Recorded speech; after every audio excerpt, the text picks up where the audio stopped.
तो भगवान ने समझाया सत्यराजित को कि ये मणि है भैया, तू अग्रसेन को दे दे, प्रजा पालन में लगेगा, सदकार्य में लगेगा, प्रजा से का आशीर्वाद प्राप्त होगा। लेकिन ऐसी बातें हर किसी के समझ थोड़ा ही आती है। सबको लगता है हमारी मेहनत की कमाई है, हम ऐसे कैसे रसीद कटवा दें। इसीलिए मैं कहा करता हूँ माताओं, हम अपने जीते जी अपने हाथ से जितना कर लें बस यही साथ जाने वाला है। बाकी तो आप सब अपने बच्चों के लिए छोड़कर जाने वाले हैं, आप सब बच्चों को देकर जा रहे हैं और बच्चों को देना जरूरी है। लेकिन ये ध्यान रखना, बच्चों के लिए जो छोड़कर गए हैं वो दान की कैटेगरी में नहीं आता। बच्चों को आपने चाहे कितना भी दिया वो दान नहीं माना जाएगा। और उस जो बच्चों को दिया उसको कमाने में आपने जितना भर भी आपसे जाने अनजाने में कैसे भी जो पाप हुआ है ना, अब उस पाप का भोग सिर्फ आप भोगेंगे और बच्चे तो आपकी संपत्ति में आनंद करेंगे, वो उस पाप का हिस्सा नहीं बनेंगे। इसलिए अपने हाथों से ही कर लो, जितना हो सकता है सब बच्चों के लिए छोड़ दोगे। और फिर उसके बाद क्या होगा, अब सब कुछ जब बच्चों के नाम कर दिया, करना चाहिए वो मैं नहीं कह रहा हूँ, लेकिन मेरा कहने का तात्पर्य अलग है कि सब कुछ बच्चों के नाम कर दिया, अपने आप बिल्कुल नग्न हो गए। अब कहीं कथा चल रही है अथवा कोई धार्मिक आयोजन हो रहा है, अब बच्चों से कहा सब तुम्हारा सब कुछ बच्चों के पास है। अब बच्चों को कहा कि जरा 5100 की रसीद कटानी थी, जरा बेटा दे तो सही। तो बेटा क्या कहेगा, अरे तुम्हारा दिमाग खराब है, 5100 की रसीद कटानी थी, लो 500 रुपये दे दो। सब कुछ तुम्हारा ही है, लेकिन अब तुमको ही उनके आगे हाथ फैलाना पड़ रहा है। तो ऐसा भी ना हो। बोलो राधे राधे। इसलिए जो अपने संतानों के लिए बहुत समर्पित होते हैं, बहुत अच्छी बात है, लेकिन इतना मोह हो जाता है कि अपने बुढ़ापे के लिए भी जो धन नहीं बचाता, शास्त्र कहता है मूर्ख होते हैं वो लोग। इसलिए धन संग्रह करो, लेकिन अपने पास इतना हिस्सा तो रखो कि अगर कदाचित बच्चों ने धोखा दे दिया तो आपको बेटा बहू के आगे हाथ ना फैलाना पड़े। और मैं तो कहा करता हूँ, अच्छी चीज़ें देखने से यदि प्रेरणा प्राप्त होती है तो कुछ भी बुरा नहीं है। जैसे बागवान फिल्म दिखाई थी ना, कितनी सुंदर।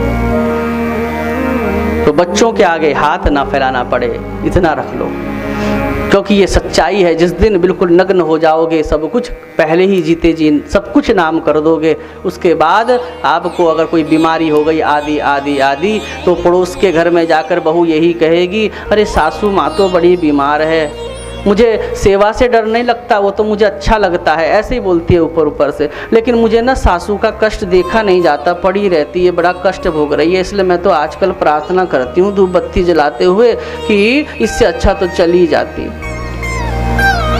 अब उसके अंदर तो भावना तो यही है ना कि पैसा खर्च हो रहा है, जितना था सब कुछ जा रहा है धीरे धीरे। बोलो राधे राधे। हमारे गुरुजी एक कथा सुनाते थे श्रीनाथ शास्त्री वृंदावन में। बोले एक माता पिता ने अपने बच्चों को जब सब कुछ दे दिया और अंतिम समय में जब अपने पास कुछ भी ना रखा, तो बच्चों ने बड़ा तिरस्कार किया। उसने अपने मित्र को बताया, उसने अपने मित्र को कहा, देख तू ऐसी गलती मत करना।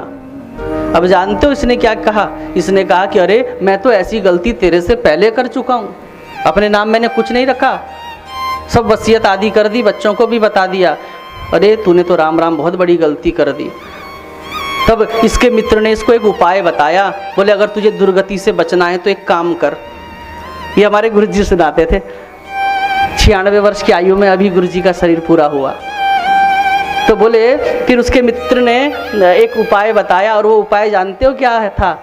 उनके मित्र ने कहा, देख तू ऐसा करा कर, रोज सुबह शाम एक जो पत्थर है, अब तेरे पास कुछ बचा तो है नहीं, तो जो तेरा बक्सा है ना उसमें कुछ कांच के टुकड़े आदि भर ले, उसमें ताला लगा के रखा कर, इतना मोटा कांच के टुकड़े कुछ पत्थर भर ले, और सुबह शाम एक बार जरूर उसको थोड़ा सा हिला दिया कर लकड़ी से, और दरवाज़ा बंद करके, ताकि बाहर उसकी, नेपाली में बोलते हैं ना घड़ाम घुड़म को आवाज़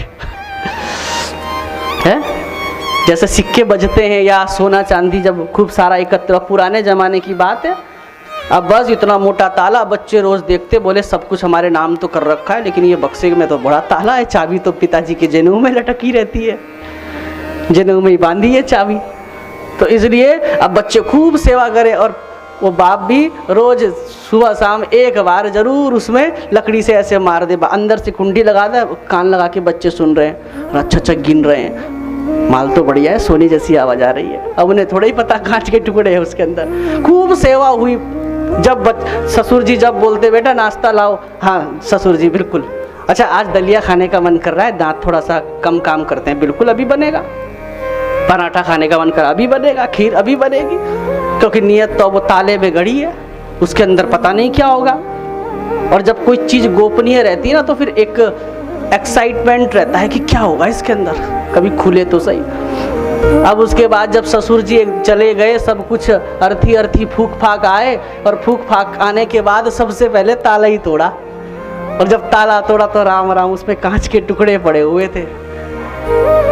अब देखो कांच के टुकड़ों ने इतनी रक्षा कर दी। तो कहने का तात्पर्य जिस दिन पता चल जाएगा कि आप नग्न हो, आपके पास कुछ नहीं है, उस दिन आपको वो आदर घर में प्राप्त नहीं हो सकता। ये सच्चाई है। तो भगवान ने कहा कि सतराजित इस मणि को दे दे। इसने कहा कि क्यों दे दूं मणि, जिसको चाहिए वो सूर्य की आराधना करे। भगवान ने कहा मेरा तो मंतव्य था भैया, तेरी चीज है, तेरी इच्छा, तू देवे ना देवे। और सतराजित का भाई प्रसेन एक बार मणि गले में पहन कर गया है। एक सिंह ने चमकती हुई मणि जब देखी, सिंह ने प्रसेन को मारा है, पंजे में दबाकर मणि लेकर गया है। उसके पंजे में किसी रिछ ने, जामवान ने उस चमकती हुई जब चीज को देखा तो सिंह को मारकर वो मणि लेकर जाकर अपनी कन्या जामवती को गुफा में पकड़ा दी।